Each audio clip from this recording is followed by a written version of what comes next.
Toycon 2025, ang pinakamalaking tagpo ng pop culture sa Pilipinas. Kung mahilig ka sa anime, laruan, cosplay at gaming, ang Toycon 2025 ay isang hindi dapat palampasin na kaganapan. Gaganapin ito sa SMX Convention Center Manila mula Hunyo 13 hanggang 15. At ang tema ngayong taon ay Toycon Pop Life Celebration. Heto ang mga pangunahing highlight. Mas malawak na pamilihan ng collectible. Mahigit 400 na manananghal at mga tindero mula sa makalumang laruan hanggang sa pinakabagong makokolekta. Eksklusibong laruan, mga special edition mula sa Quicks, Trilljoy, Collector Meets, plus Voltes 5 event exclusive. NBA merch. Sa unang pagkakataon may opisyal na NBA apparel at memorabilia para sa sports collectors. Toy concert, live performances mula sa Star Marie, Miura Aime, Beverly at iba pang sikat na artist. Coscon, ang matinding cosplay competition plus meet and greet kasama sina Ian, Kids Kuwa, Tiny Asa, Chanel Yui at marami pang iba. Toko Spirits guest, may special na pagtatanghal sila Ryota Ozawa o Gokai Red, Yui Koike, Gokai Pink, Miyuki Ueda, Rika Matsumoto at Yuriko Yamaguchi, yung Nico Robin ng One Piece.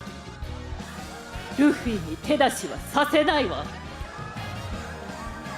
Sense Blood! Dapat mo bang puntahan? Kung nais mo ang pop culture, nostalgia at makakilala ang mga legendary personalities sa toy community, ang Toycon 2025 ay tiyak na sulit.